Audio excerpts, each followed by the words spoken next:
The triangle on the chart doesn't bode well for us and points to a possible 8,000 drop. The Chainlink cryptocurrency triumphantly broke into the top 10, increasing at a peak to $8 and then beautifully falling out. We'll actually have a future with the digital yuan, a crypto dollar, and so on.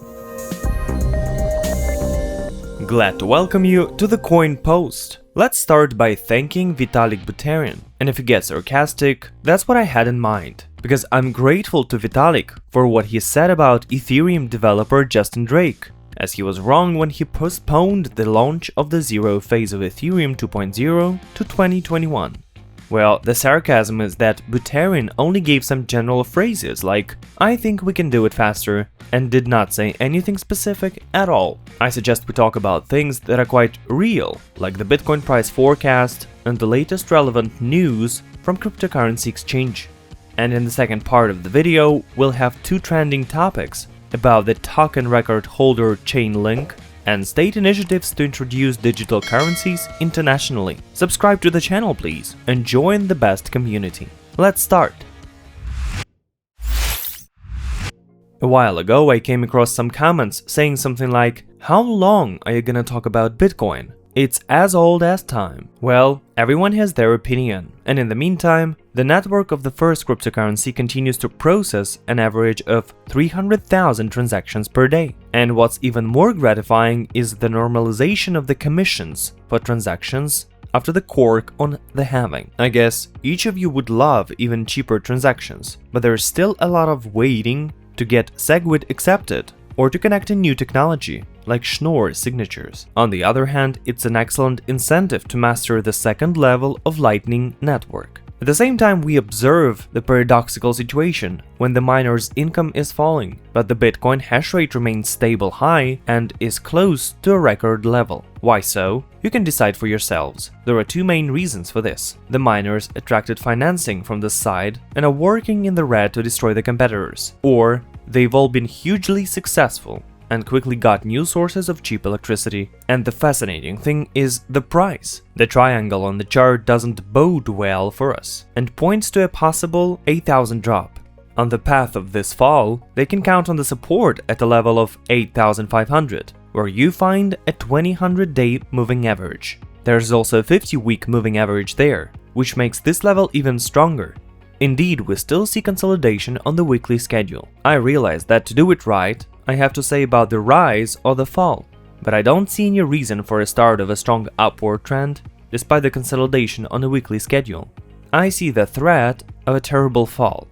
What is real is some kind of manipulative movement in the channel between 9,500 and 8,500, which means the price can be shaken to shave traders regardless of their position. In just a week, you'll find out whether my point of view is accurate. Just remember, it's not a financial recommendation, and you always have to do your own analysis. And let's move on to the next thing. We begin our cryptocurrency exchange review with Bitfinex, which has lost in court. I'll now have to provide the New York District Attorney with all documentation regarding the $850 million loan from the Tether stablecoin to cover the shortfall. The exchange's lawyers tried to capitalize on the fact that their parent company Bitfinex was registered in the British Virgin Islands and was not under the jurisdiction of the United States Attorney. But the court decided otherwise, and there is a suspicion that other crypto companies, and there are plenty of open cases in American courts, will not be able to get away at the expense of foreign registration either. Let's talk about something good. So Binance has added a new fiat getaway that provides deposit service for 15 fiat currencies. However, it works according to KYC procedures. The exchange also announced the purchase of the Swipe cryptocurrency card service, and 2 days later, the head of the platform, Changpeng Zhao, showed off the trademark Binance card. Payments will initially be in BNB, Bitcoin, and USDT, and the seller's account will get the fiat. As for the leading American cryptocurrency, according to the Reuters secret sources, Coinbase started plans to go public through the direct listing of securities on the stock market, that is, with IPO. There's no evidence of this yet, But there's a well-established fact that Bitcoin records over 20,000 coins in 24 hours, 20,660 BTC. Coinbase users made 20,787 Bitcoins that day. There are also two reasons for this. Firstly, more and more cryptocurrency owners are moving to HODL mode. And secondly, traders are losing confidence in large platforms. We're moving on to the next topic, the spectacular growth of the Chainlink coin.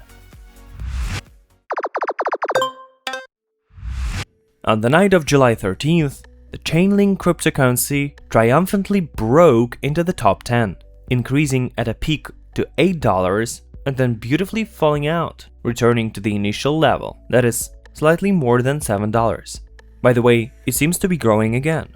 DaVinci15 predicted this strong movement in our latest review of cryptocurrency rates. However, he also predicted strong Ethereum growth, which did not happen, and didn't warn us that there would be a similar rapid return. But let's go back to Chainlink.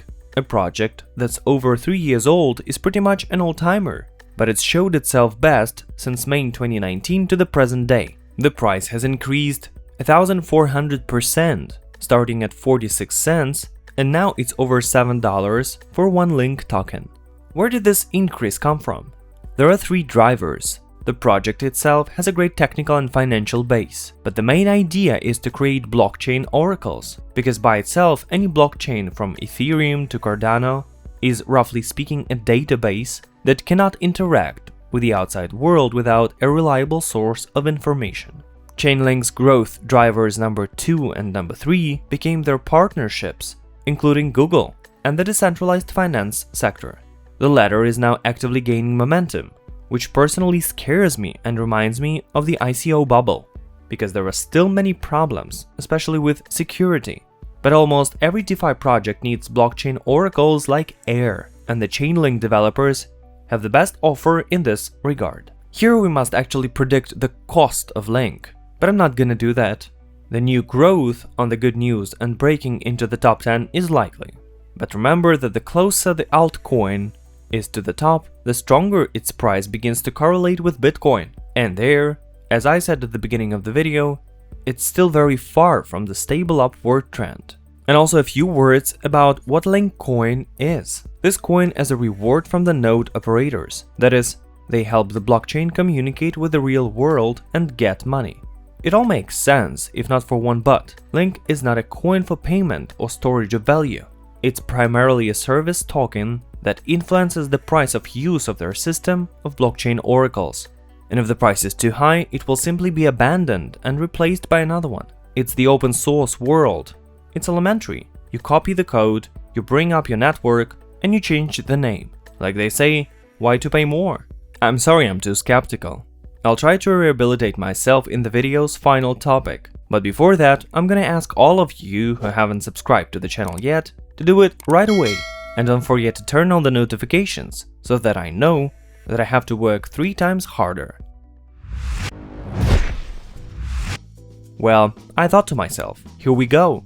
The G20 countries got together to discuss changes in the legal framework to allow the use of digital currencies. It won't be tomorrow or even next month, but October 15th in Washington, D.C. And if they do negotiate, we'll actually have a future with a digital yuan, a crypto dollar, and so on. But that's not it. Singapore's authorities have created a prototype payment network on a blockchain that can carry out international transfers in various currencies and perform securities settlements. And in order not to be late for the celebration of life, the Visa payment system is already looking for blockchain developers, especially with the experience of working with the Ethereum network. Bitcoin and the Ripple payment network were also on the list of desirable skills, but the Ether was still a priority. Don't ask me why. I'm not in charge of recruitment for Visa. And one more piece of news. The anti-money laundering organization now fears the spread of cryptocurrencies and the mass acceptance of stable coins. They even made a full report on the subject and announced the development of binding rules by the stablecoin issuing companies. This will also apply to decentralized projects. If we take stock of the news, it's clear that there is a digital future, but countries will do their utmost to ensure that it takes place according to their rules. And we're not likely to see a single common currency in the world. because the servers of these crypto yuans and crypto dollars will be in the basement of the central banks, and no country will accept the digital currency of another one until it has access to the server. So each will agree to disagree, and only the work of the payment networks will change. Share in the comments on how you think states are gonna agree on global digital currency and your forecast at the maximum link price. And that's it for today. Thank you for watching. It's the Coin Post channel. Subscribe and get enlightened.